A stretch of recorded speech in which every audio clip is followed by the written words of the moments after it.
감사를 시험해본 여인. 평안감사 김시중은 풍어를 즐기는 사람으로 이름이 자자했습니다. 그래서 사람들은 그를 풍류감사라고 불렀지요. 그는 정사에 충실하였고 윗사람을 섬기되 아첨하지 않았으며 백성을 다스리되 무리하지 않았습니다. 그래서 백성들은 그를 싫어하는 사람이 없었지요. 어느 날 김시중은 성천 땅으로 초도순실을 떠나게 되었습니다. 그러자 성천 고을 원님과 모든 고을 사람들이 그를 환영하기 위하여 성문 밖까지 나와 인산인해를 이루었지요. 이날 밤 이 고을이 생긴 이래로 그를 환영하기 위한 큰 잔치가 벌어졌습니다.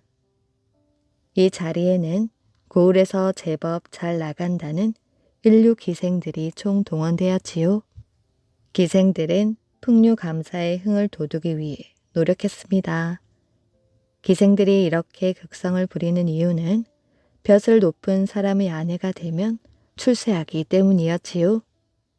더구나 김시중은 인물 또한 빼어났고 풍류를 이해한다는 것이 최고의 매력이었습니다. 하지만 기생들의 생각처럼 그는 만만한 인물이 아니었지요.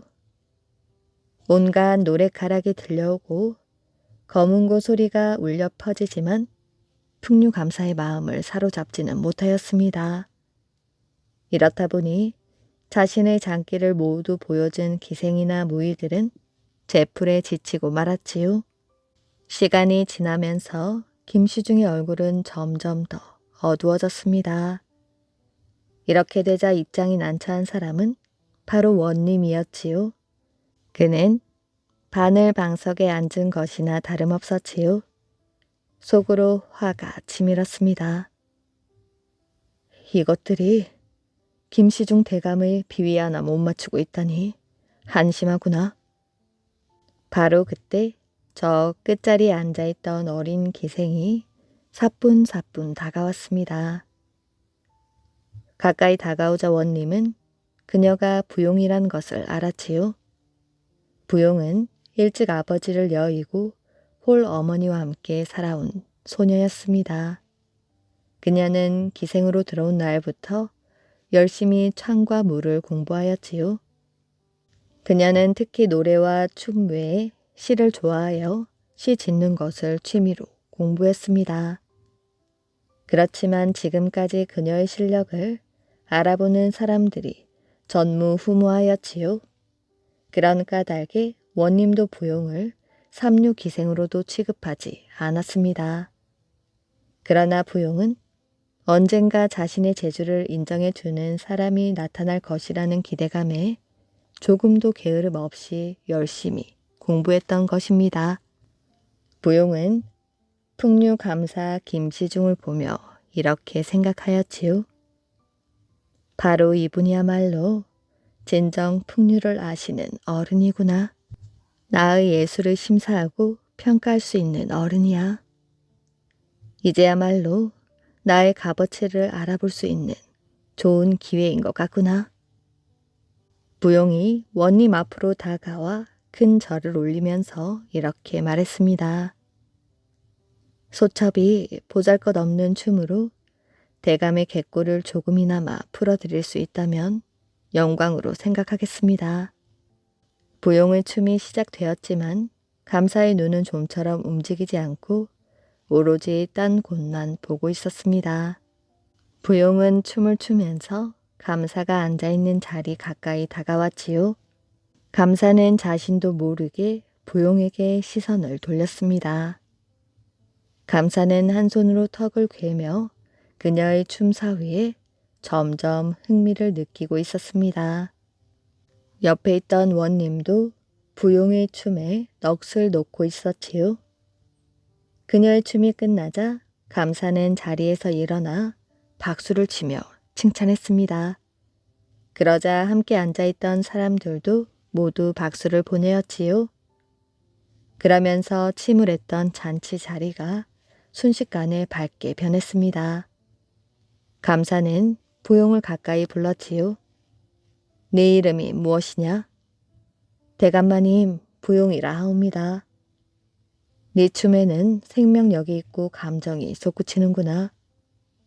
지금까지 수천의 춤을 보았지만 오늘 너의 훌륭한 춤을 처음 보았구나. 어디 또 한번 네 재주를 구경할 수 있겠느냐? 부용의 춤은 또다시 계속되었지요. 처음 부용이 춤을 추기 시작하였을 때 기생들은 그녀에 대해 질투의 눈초리로 바라보고 있었습니다. 하지만 그녀의 춤이 계속되면서 모든 기생들은 그녀의 춤사 위에 빠져버리고 말았지요. 부용의 춤 때문에 잔치는 자정이 훨씬 넘어 끝났습니다. 잔치가 끝나자 감사는 부용을 조용히 불렀지요. 네 춤은 과연 최고였다. 본디의 춤을 잘 추면 소리 역시 이와 마찬가지일 것이다. 대감마님, 소녀는 정말 보잘것없습니다. 아니다. 내가 욕심이 과한 것 같은데 혹 이 밤이 새기 전에 소리 한번 들어볼 수 없겠느냐? 대감마님의 분부대로 거행하겠습니다. 고맙구나. 딴 사람들은 모두 숙소로 돌아가고 부용의 노래는 나 혼자만 듣겠다.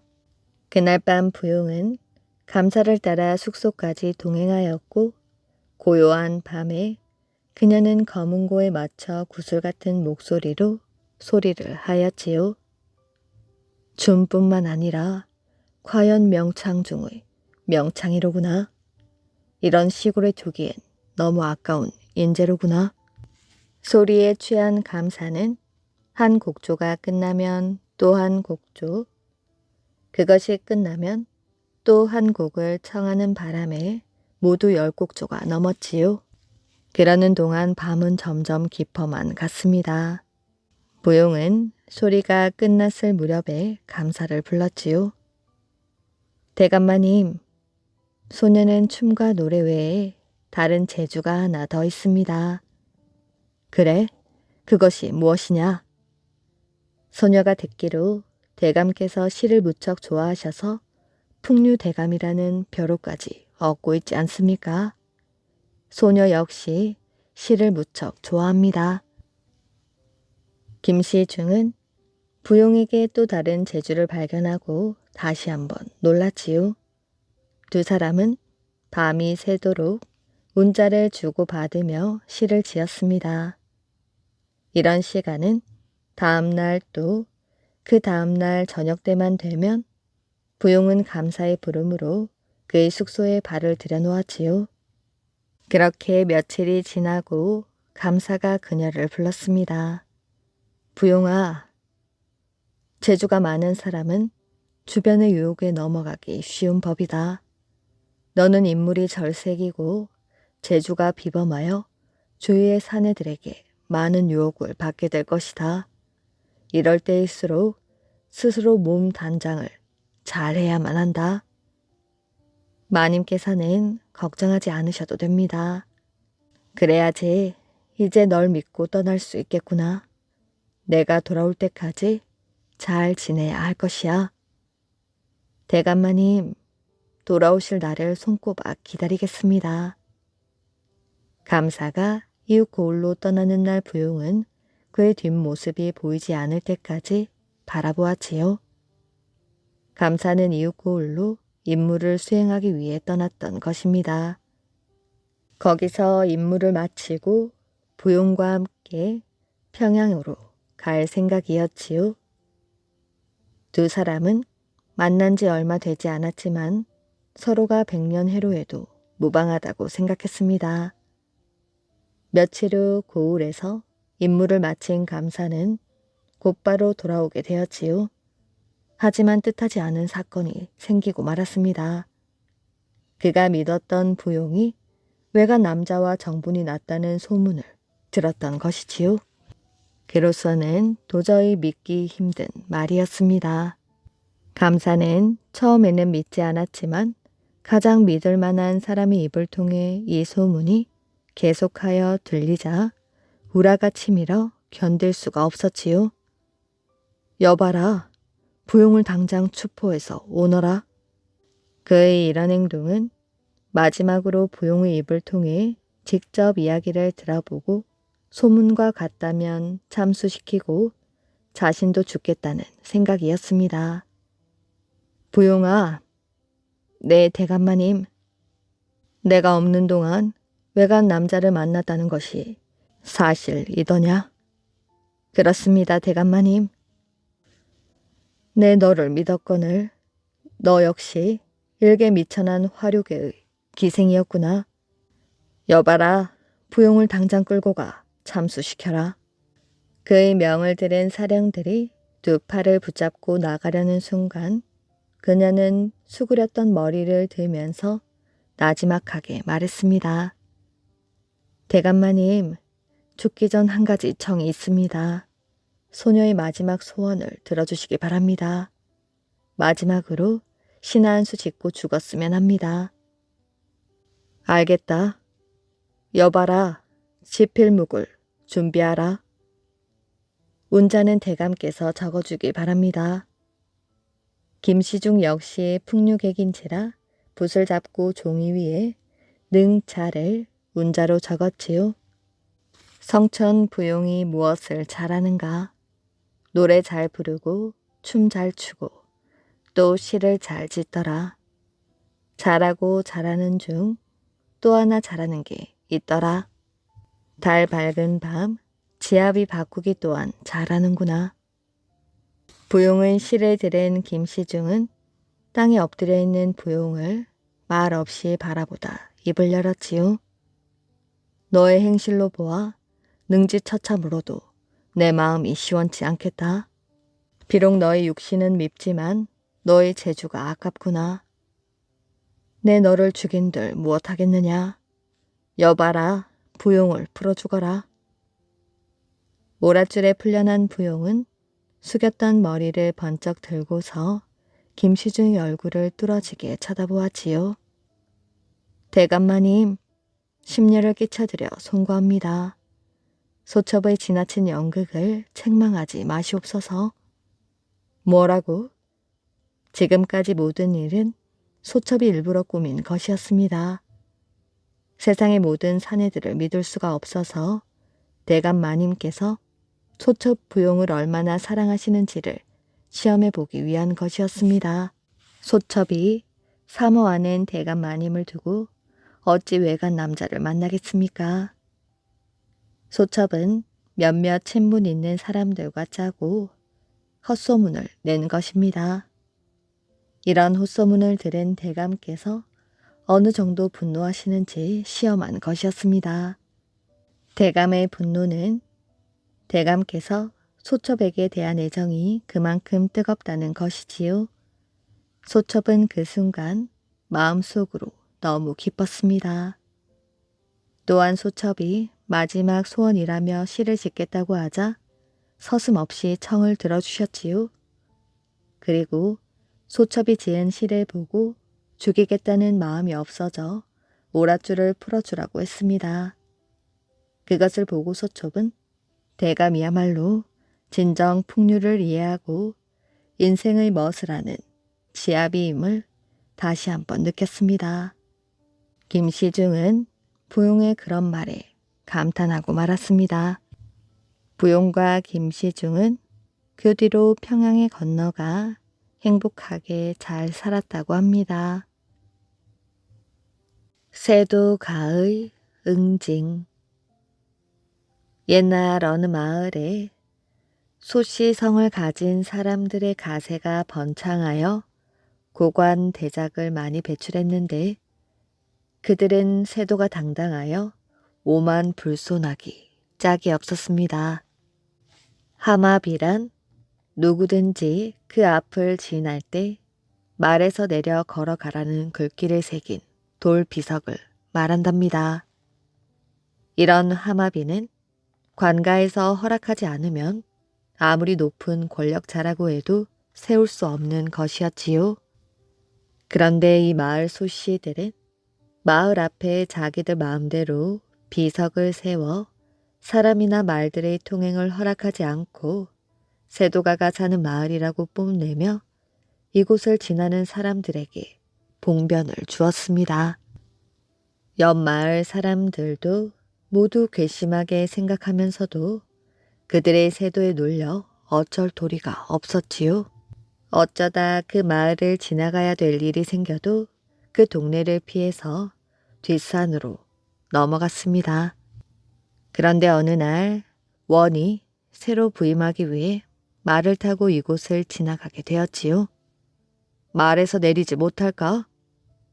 어디선가 고함 소리가 들렸습니다. 그러더니 수십 명의 장정들이 몽둥이를 들고 소리치면서 달려오고 있었지요. 원님은 큰 소리로 말했습니다.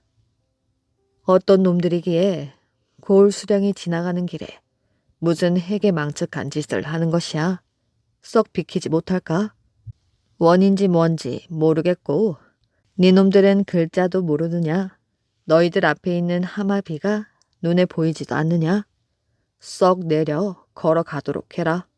원님은 기가 차서 이방에게 물었지요. 저놈들이 누구이기에 이렇게 방자한가? 고을 수령이 부임하는 길인데 저리 무례한 놈들이 있단 말인가? 썩 물러나면 죄를 묻지 않겠지만 계속 행패를 부린다면 가만두지 않겠다고 전하여라. 이방은 마지못해 그 청년들이 있는 쪽으로 갔습니다. 이 사람들아, 자리 좀 비켜주게나.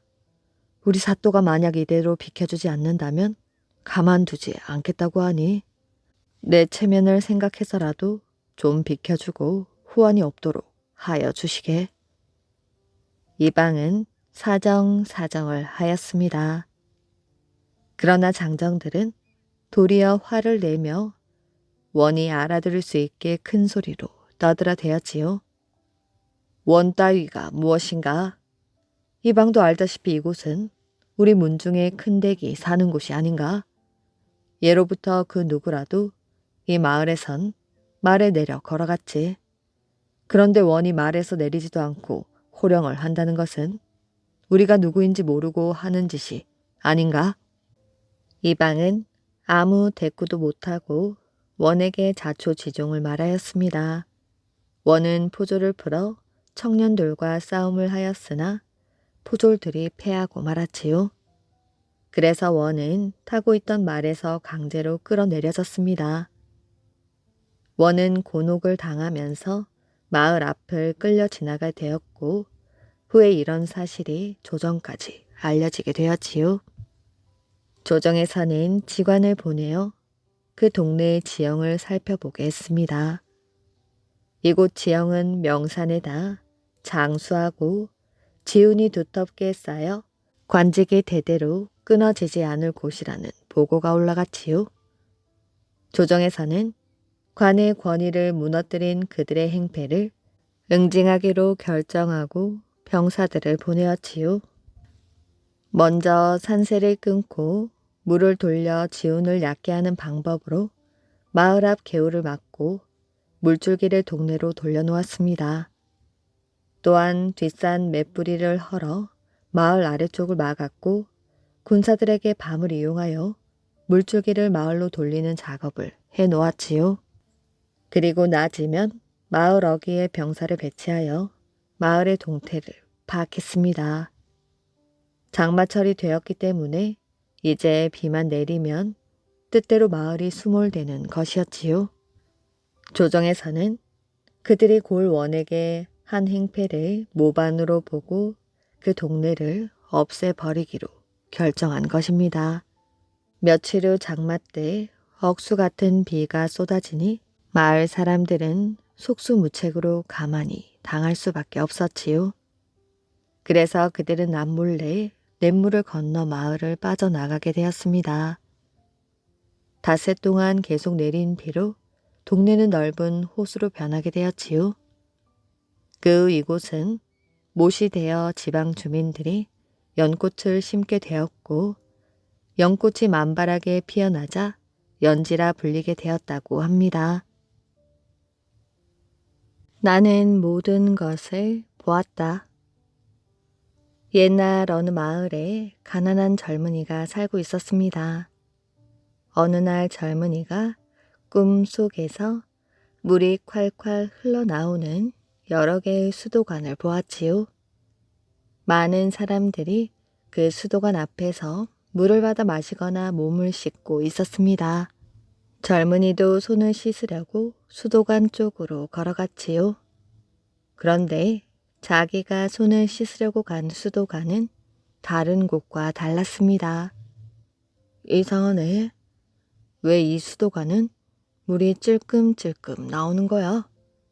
게다가 이곳은 왜 이렇게 가늘지? 젊은이는 기분이 나빴습니다.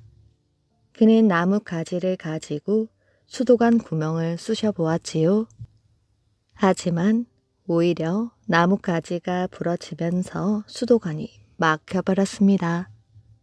그나마 찔끔찔끔 나오던 물도 더 이상 나오지 않았지요. 꿈에서 깬 젊은이는 머릿속이 어수선했습니다. 틀림없이 내 운명을 보여준 거야. 수도관이 그리 가늘었기 때문에 내 삶이 이렇게 가난했던 거지. 그런데 그 가느다란 물줄기조차 막아버렸으니 앞으로 내 삶은 더 형편이 없겠군. 열심히 살려고 노력할 필요도 없어. 내 삶은 끝난 거야. 그날부터 젊은이는 아무 일도 하지 않고 빈둥빈둥 거렸습니다. 그러다가 여기저기 떠돌아다니기 시작하였지요. 그는 길거리를 돌아다니며 혼잣말을 중얼중얼 거렸습니다. 난 모든 것을 봤어. 내 두 눈으로 똑똑히 보았다고. 젊은이는 모든 것을 포기한 채 마음을 잡지 못하였지요. 그러던 어느 날 젊은이는 궁궐 앞을 지나가게 되었습니다. 혼잣말을 계속 중얼거리며 말이지요. 나는 모든 것을 보았어. 내 눈으로 똑똑히 보았다고. 그런데 젊은이의 말을 듣고 깜짝 놀란 사람이 있었습니다. 궁궐에 사는 왕비였지요. 젊은이가 궁궐 앞을 지날 때 왕비가 마침 목욕을 하고 있었습니다. 이게 무슨 말이야? 날 봤다는 거야? 왕비는 옷을 걸치며 하녀를 불렀습니다. 모든 것을 봤다고 떠드는 젊은이의 목소리가 들리지? 자, 이 돈을 젊은이에게 주렴.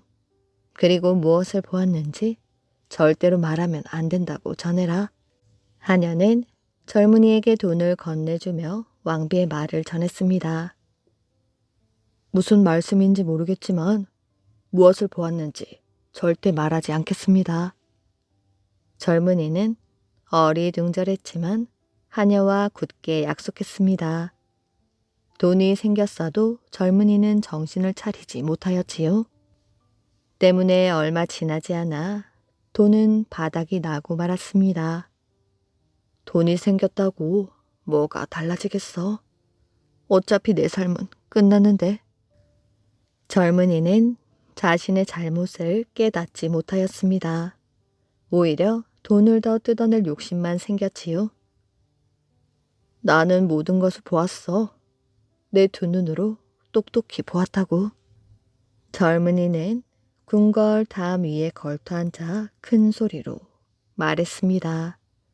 그러자 하녀가 나타나 돈을 건네주었지요. 다시 받은 돈을 모두 쓰는 데는 오래 걸리지 않았습니다. 전보다 훨씬 더 빨리 돈이 바닥나고 말았지요. 젊은이는 돈을 받을 욕심에 다시 궁궐로 갔습니다. 젊은이는 또다시 궁궐 앞에서 큰 소리로 외쳤지요. 그 소리를 들은 왕비는 마음이 괴로웠습니다. 하지만 이렇게 계속 돈을 건넬 수는 없었습니다. 왕비는 왕에게 진실을 털어놓기로 하였지요. 어떤 남자가 제가 목욕하는 것을 훔쳐보았습니다. 그 남자가 나는 모든 것을 보았다면서 동네방네 소문을 내고 다닙니다. 어쩌면 좋을까요? 왕은 크게 화를 내며 당장 남자를 잡아오라 했습니다. 젊은이는 밧줄로 꽁꽁 묶인 채 왕 앞에 무릎을 꿇었지요. 바른 대로 말하라. 네가 똑똑히 보았다는 것이 무엇이냐? 젊은이는 겁에 질려 벌벌 떨며 꿈에 있었던 일을 말했습니다. 이야기를 모두 들은 왕은 웃음을 참을 수가 없었지요. 네 운명이 참 가엾구나. 네 스스로 운명을 뒤집을 수 있도록 도와주겠다. 이 공을 가지고 사원 꼭대기에 올라가 있는 힘껏 공을 던지거라. 이 공이 떨어진 곳까지 원을 그려 그 땅을 모두 너에게 주겠다. 젊은이는 왕의 말에 화들짝 놀랐지요. 왕에게 몇 번이고 머리를 조아리며 절을 하고는 젊은이는 사원 꼭대기까지 높이 올라갔습니다. 그는 공을 최대한 멀리 던져야겠다고 마음먹었지요. 그런데 너무 욕심을 부린 나머지 있는 힘껏 팔을 휘두르다가 그만 발을 헛디뎌 아래로 떨어지고 말았지요. 자신의 삶에 만족하지 못하고 흥청망청 시간을 낭비하던 젊은이는 결국 지나친 욕심 때문에 목숨을 잃고 말았다고 합니다. 아버지를 모실 명당 자리. 옛날 어느 마을에 마음씨 착한 부부가 살고 있었습니다. 이 부부는 산에 밭을 일구어 근근히 살아가는 어려운 살림 중에도 부모를 극진히 모시며 단란하게 살았습니다. 슬아의 자녀가 없는 것이 한 가지 아쉬움이었지요. 부모가 세상을 뜨자 이들 부부는 돌아가신 아버지를 명당 자리에 모시는 것이 가장 큰 소원이었습니다. 그래서 뒤뜰에 단을 쌓아 아버지의 시신을 모셔놓고 정성을 다해 기도를 올리면서 명당 자리를 찾게 해달라고 빌고 또 빌었지요. 그러던 어느 날 길을 지나가던 도승이 해는 저물고 갈 곳이 없다며 하룻밤 묵어 가기를 청했습니다. 부부는 이를 흔쾌히 승낙하고 정성을 다해 도승을 접대하였지요. 다음날 날이 밝자 도승은 산에 올라 산세를 살피는데 여념이 없었습니다. 그리고 몇 날 며칠이 되어도 떠날 생각은 않고 산세만 살피고 있었지요. 그래도 부부는 조금도 싫은 내색을 보이지 않았고 어려운 형편이면서도 지성을 다해 도승을 모셨습니다. 하루는 도승이 주인에게 말하였지요. 당신들 정성에 정말 감탄했소. 도승은 좋은 맷자리를 정해주겠다며 주인을 산에 데리고 가더니 맷자리 하나를 일러주었습니다. 이곳에 묘를 쓰시오. 이곳은 벌명당이라는 곳이오. 뒤에 우뚝 솟은 봉우리가 벌통봉이고 바로 앞에 산줄기가 꽃날봉이요. 그 밑에는 젖샘이고 옆에 있는 산줄기는 연꽃밭이라고 하오. 이렇게 산세를 하나하나 설명한 도승은 부부에게 일러주었습니다. 이곳에 묘를 쓴 뒤에는 벌통이 나오도록 허물어 주시오. 벌통이 흙으로 덮여서 벌이 나오지를 못하니 흙을 헐어야 벌이 나와 활동하게 되는 것이오. 그러면 벌들이 꿀을 모아다 벌통에 저장하고 새끼를 많이 치게 될 것인즉 이곳에 묘를 쓴 사람은 자손이 번창하고 재물도 왕성해질 것이오. 이어 도승은 북쪽으로 30리 떨어진 곳에 가서 살도록 하라고 일러준 뒤 어떤 일이 있어도 자기의 모습이 사라진 뒤에야 벌통 봉을 헐어야 한다고 여러 차례 당부하고 떠났지요. 도승이 떠나자마자 이 부부는 너무도 기쁘고 다급한 마음에 서둘러 벌명당에 부모의 묘를 쓰고 벌통봉의 봉우리를 헐어버렸습니다. 그러자 그곳으로부터 수많은 벌떼가 나와 북쪽을 향해 날아가기 시작하였지요. 그 부부는 이상히 여기고 벌떼를 따라가 보니 10리도 채 못 간 곳에서 도승이 벌에 쏘여 죽어 있었습니다. 부부는 도승의 당부를 어겼기 때문에 도승이 목숨을 잃게 된 것을 뒤늦게 깨닫고 땅을 치며 통곡을 하였지만 소용없는 일이었지요. 부부는 도승의 시신을 부모 묘와 나란히 모시고 도승이 일러준 대로 북쪽으로 30리 바뀐 곳에 자리를 잡고 살게 되었습니다. 부부는 도승이 말한 것처럼 지금껏 없던 자녀가 생기고 대대로 자손이 번창하여 큰 부족을 이루게 되었습니다. 이들 부부가 살던 마을은 살림이 울창하고 부자 마을을 이루고 살아간다고 합니다. 부잣집의 손님들. 옛날에 만석군 부자가 살고 있었지요. 그 부잣집에는 날마다 식객들이 몰려들어 혼잡을 이루고 있었습니다. 넉넉하게 살고 있었으므로 식객들을 억제할 수도 없는 처지였지요. 부자는 마음속으로 짜증이 날 지경이었습니다. 그러던 어느 날 스님이 대문 밖에서 연부를 하면서 시주를 청하였지요. 그렇지 않아도 손님들이 우글거리고 그 치닥거리에 마음이 불편했던 주인 영감은 스님에게 이렇게 말했습니다. 스님, 보다시피 우리 집에는 이렇게 손님들이 자꾸 와서 정신을 차릴 수가 없으니 그냥 가시오. 목탁을 두드리던 스님은 눈을 감은 채 대꾸하였지요. 인덕에 있어 이렇게 손님들이 많이 오는 것도 부처님의 은덕이 아닙니까? 그라우니 다소간의 시주를 베푸는 것이 소증에 대한 보시가 아니겠습니까? 뭐라고요? 손님들이 꼬이는 게 부처님의 은덕이라고요? 그럼 좋소. 내 이번엔 시주를 많이 하겠으니 부처님께 내 소원을 빌어주실 수 있겠소? 소원이 무엇입니까? 다름이 아니라 요즘 내 집에 찾아오는 손님들이 점점 늘어나 골치가 아프오. 제발 그 손님들이 오지 않도록 불공을 좀 들여달라는 소원이오. 되겠소? 그런 것이 소원이라면 해드리지요. 부잣집 영감은 곧 하인을 시켜 광에서 쌀 한 마를 담아 스님에게 건네주라고 했습니다. 잘해야 쌀 한 두 대쯤 생각한 스님은 마음속으로 깜짝 놀랐지요. 그런데 스님, 또 한 가지 정이 있어. 오늘 내가 시주한 그것으로 우리 집에서 다시는 시주가 없을 것이니 그리 아시오. 스님은 그의 말에 다시 한번 놀랐습니다. 넉넉하게 살고 있어 웬만큼 손님들이 모여들더라도 별 걱정이 없을 텐데 인색한 마음으로 사람들이 오는 것을 귀찮게 여기고 있는 것이었지요. 스님은 주인에게 이렇게 말했습니다. 예, 알겠습니다. 다시는 이 댁에 들르지 않겠습니다. 그리고 손님들도 다시 오지 않게 하는 좋은 수가 있습니다.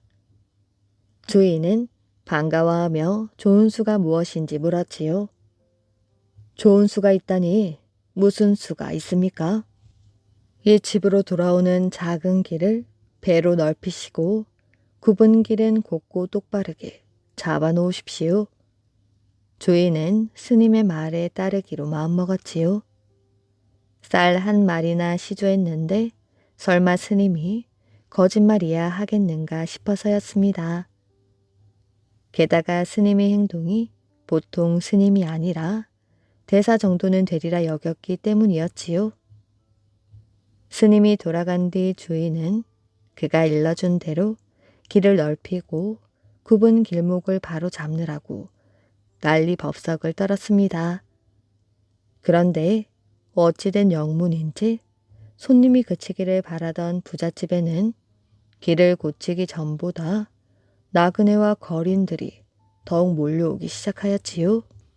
길을 곱고 넓게 고친 것은 주인이 손님들을 출입하기에 편리하게 고쳐준 것이라고 소문이 나서 모여드는 식객들이 흡사 시장 거리 같았습니다. 그러면서 부잣집은 너무 많은 손님들의 치닥거리에 살림이 줄어들기 시작하더니 얼마 가지 않아 망해버렸지요. 부자의 송아지. 김선달네 집 앞에는 인색하기로 이름난 부자가 거들먹거리며 살고 있었습니다. 김선달은 언젠가 한번 그 부자를 골려주려고 단단히 벼르고 있었지요. 그러던 어느 날 김선달은 달걀 꾸러미를 들고 부자네 집으로 갔습니다. 주인님 계십니까? 거 밖에 누가 왔나? 부자가 창문을 열고 담뱃대를 문 채 내다보았지요. 저 다름이 아니오라. 주인님 댁에 수탉이 있지 않소이까? 김선달은 이렇게 말머리를 떼면서 그 수탉이 있었기에 자기네 암탉이 달걀을 많이 낳았으니 차마 혼자 먹을 수가 없어서 가져왔노라고 말했습니다. 부자는 버선 바람으로 뛰어내려와서는 내밀지도 않은 달걀 꾸러미를 덥석 쥐어 채는 것이었지요. 그러고는 말하였습니다. 그렇지, 우리 수탉이 아니고서야 어떻게 알을 낳겠나? 역시 김선달은 다르단 말이야. 하고 간사스레 웃으면서 입에 침이 마를 지경으로 김선달을 칭찬하였지요. 며칠이 지나 부자네 암소가 송아지를 낳았다는 말을 들은 선달은 또다시 부잣집을 찾아갔습니다. 주인님 계십니까? 부자는 또 무슨 호박이 생기나 하여 맨 상투 바람으로 뛰어나왔지요. 자네 무슨 일로 식전에 찾아왔나? 어서 말하게. 자네 집 암탉이 또 알을 낳았나? 부자는 이렇게 말하면서 김선달의 손을 힐끔힐끔 내려다 보았지요. 아무리 보아도 손에 든 것이 없는지라 부자의 얼굴은 시들어 빠진 박처럼 잔뜩 찌푸려졌습니다. 김선달은 들은 척도 않고 예, 알은 낳았지요. 그런데 주인님 댁의 암소가 송아지를 낳았다지요. 그래, 낳았지. 그런데 그건 왜 묻나? 그럼 되었나이다. 김선달은 더 묻지도 않고 외양간으로 뛰어들어가 송아지를 끌고 집 마당을 나섰습니다. 가만히 서 있던 부자가 그제야 제정신이 들었던지 자네 왜 남의 송아지를 끌고 가나? 하면서 맨발로 따라 나왔습니다. 우리 집 황소가 아니었더라면 주인님네 암소가 송아지를 낳을 수 있었겠소이까? 그러니 송아지는 우리 것이 아니겠어요?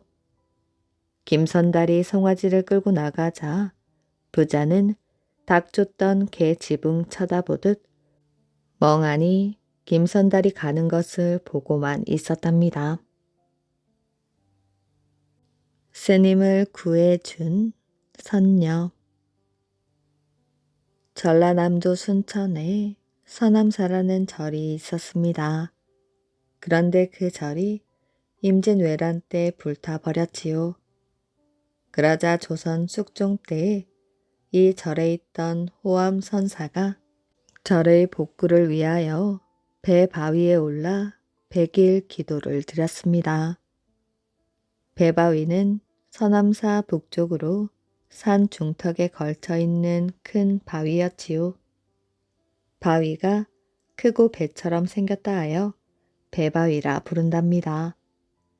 예로부터 이 배 바위에는 천상의 신선들이 내려와 바둑을 두거나 선녀들이 내려와 논다고 알려져 있었지요. 배 바위에 올라 100일 기도를 시작하기 전 호암선사는 단 앞 향로에 목향을 세워놓고는 제자들에게 일렀습니다. 내 100일 기도를 시작할 것이니 그동안 너희들은 이 근처에 사람들이 접근하지 못하도록 하여라. 100일 기도를 통하여 이 목향을 태울 것이다. 불 없이 기도만으로 이 목향을 태울 수 있다면 부처님께서 지켜주신다는 것이므로 이 절을 고칠 수 있을 것이다. 제자들은 술렁대었지만 스님의 법력을 믿고 다들 절로 내려갔지요. 도중에 호기심이 많은 동자생들이 배 바위 근처로 올라가려다 더러 상좌에게 걸려 혼이 나기도 하였습니다. 마침내 시간이 흐르고 100일이 되었지요. 100일째가 되자 동자승들은 물론이요. 상좌마저 궁금하기 짝이 없었습니다.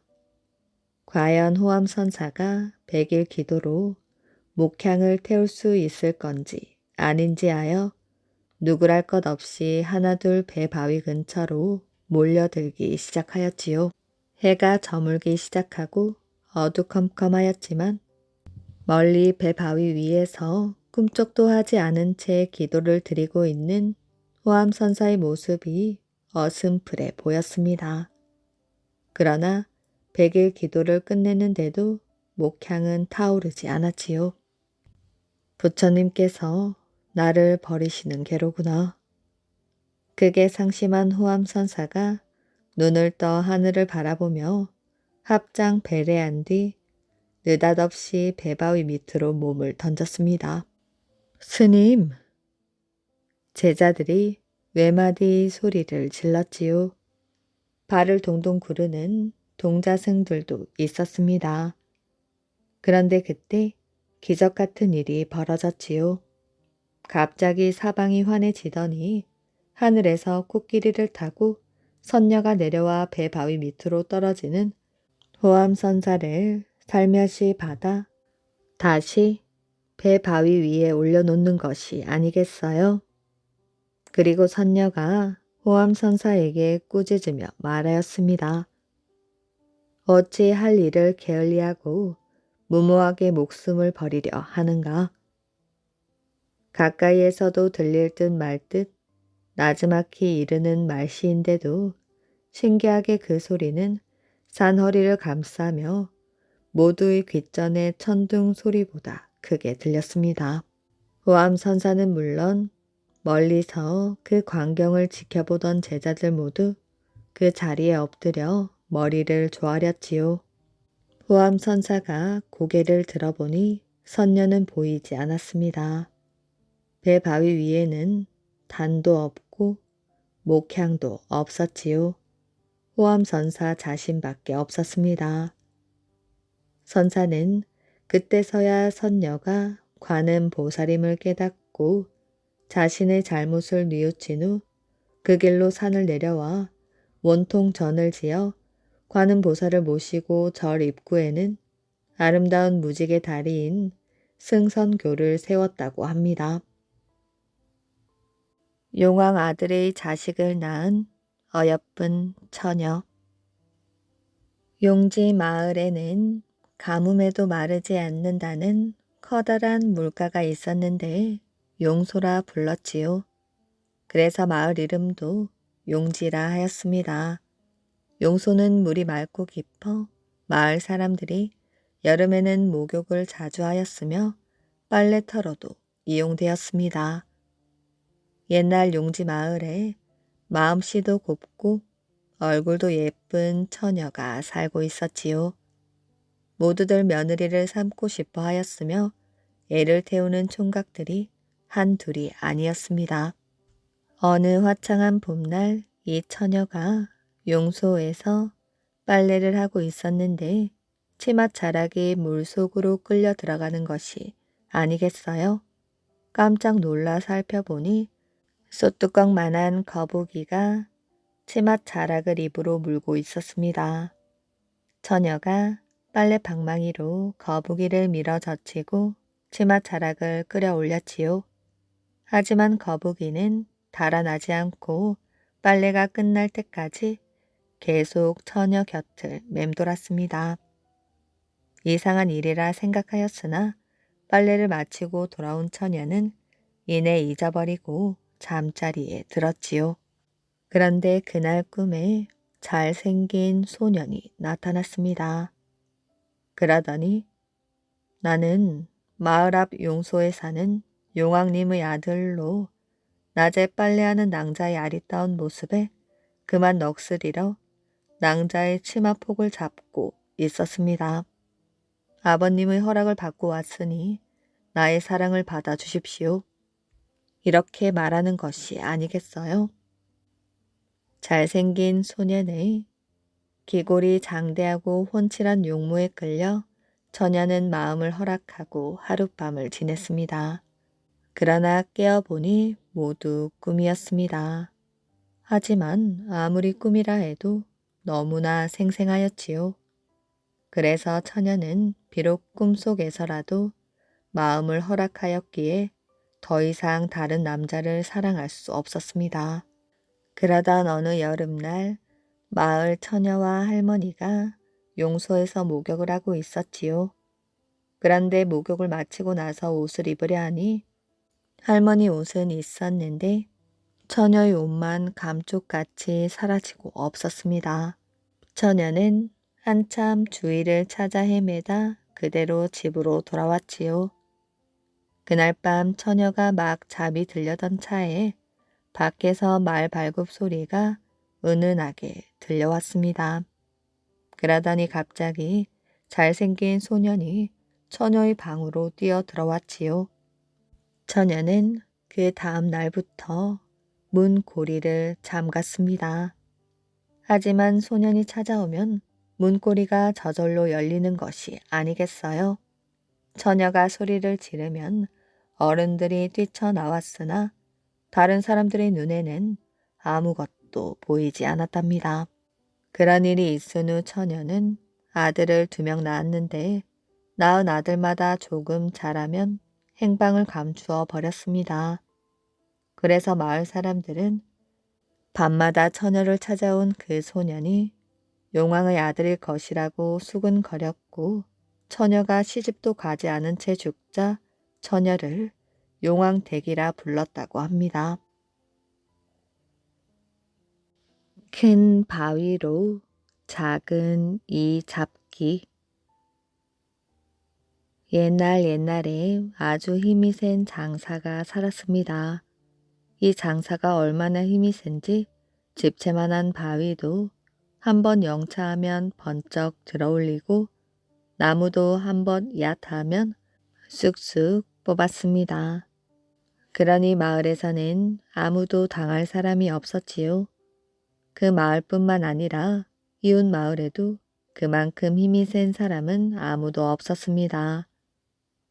이 장사가 제 힘만 믿고 아무데고 다니면서 뭐든지 제 마음대로 하니 사람들이 모두 슬슬 피해 다니게 되었습니다. 그러니 이 장사는 마을을 떠나 온 나라를 돌아다니며 힘 자랑을 하였지요. 조선 팔도를 다 돌아다니면서 힘 자랑을 하였는데 아무도 이 장사를 이기는 사람이 없었답니다. 그러니 나라 안에서 으뜸 가는 장사가 된 것이지요. 이제는 뭐 더 힘 겨루게 할 데도 없으니 이 장사가 힘 자랑도 그만두고 털레털레 고향으로 돌아왔습니다. 돌아오는 길에 마을 앞산 고갯마루에 있는 너럭 바위에 앉아 쉬고 있었지요.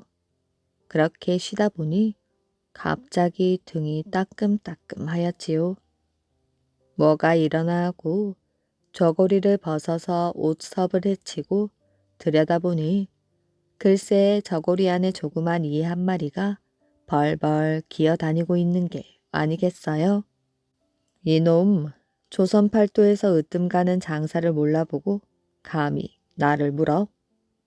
장사는 이를 잡아서 바위 위에 올려놓고 이놈을 어떻게 죽이나 하고 생각하다가 옆에 있는 큰 돌멩이를 집어들었습니다. 그리고 돌멩이로 이를 힘껏 내리쳤지요. 그리고 나서 가만히 들여다보니 이놈의 이가 죽지 않고 돌 부스러기 속에서 벌벌 기어 나오는 게 아니겠어요? 돌멩이라고 하는 것이 울퉁불퉁하여 바위에 힘껏 내리쳐도 그 사이에 틈이 생기게 마련이지요. 에? 이것이 안 죽어? 장사는 분통이 터져서 이번에는 아까보다 훨씬 큰 바위덩이를 집어들었습니다. 집어들고 이가 기어다니는 바위 위에다가 힘껏 내리쳤지요. 그러니 바위덩이가 부서져서 산산조각이 났습니다. 이제는 죽었겠지 하고 바위 부스러기를 헤치고 들여다보니 이란 놈은 아직도 죽지 않고 바위 부스러기 틈에서 기어다니고 있었지요. 이놈이 아직도 안 죽었네. 장사는 그만 약이 오를 대로 올라서 이번에는 옆에 박혀있는 집채만한 바위를 통째로 뽑아 올렸습니다. 힘껏 들어 올려서 전 먹은 힘까지 다 내어 바위를 매다 꽂았지요. 커다란 바위가 너럭바위 위에 내리꽂히면서 천둥 같은 소리가 났습니다. 이래도 안 죽어 하면서 바위 부서진 것을 드러내고 살펴보니 이놈의 이가 아직도 거기에 벌벌 기어다니고 있었지요. 바위가 크면 클수록 틈도 많을 터이니 그 조그만 이가 죽을 리가 없었습니다. 장사는 분에 오르다 못해 겁이 덜컥 났지요. 내가 조선팔도를 돌아다니며 힘 겨루기를 하여 진 일이 없었는데 이렇게 조그만 일을 못 당하다니 이놈의 이가 나보다 힘이 세단 말인가? 그러고 있는데 웬 농사꾼이 지게를 지고 고개를 오르다가 그 모습을 보았지요. 개서 뭐하시오? 보면 모르시오. 이를 죽이려고 이러지요. 아니, 그 조그만 이를 죽이려고 그 큰 바위를 썼단 말이오. 모르는 말씀 마시오. 이놈의 이가 얼마나 힘이 센지 저 큰 바위가 가루가 나도록 내리쳐도 죽지를 않소. 농사꾼은 그 말을 듣고 허허 웃더니 쓸데없는 짓을 하는구려. 내가 하는 걸 잘 보시오. 하고는 이를 찾아내어 손톱으로 슬쩍 눌러 죽였습니다. 그래 놓고 허허 웃으면서 고개를 넘어가 버렸지요. 힘센 장사는 그걸 보고 그만 깜짝 놀라 멍하니 서 있었습니다. 그러다가 한참 만에야 우와 저렇게 힘센 사람도 있구나. 내가 집채만한 바위로도 못 죽인 것을 손톱 하나로 슬쩍 눌러 죽이다니. 저런 사람도 농사를 짓고 사는데 내 꼴이 이게 뭐람? 장사는 그 길로 마을에 내려가 부지런히 농사를 짓고 살았습니다. 그 뒤로는 절대로 힘자랑을 하지 않았지요. 이야기 재미있게 잘 들으셨나요? 오늘의 이야기는 여기까지입니다. 오늘도 이야기를 들어주셔서 정말 감사합니다. 오늘도 편안한 밤 되시길 바랍니다.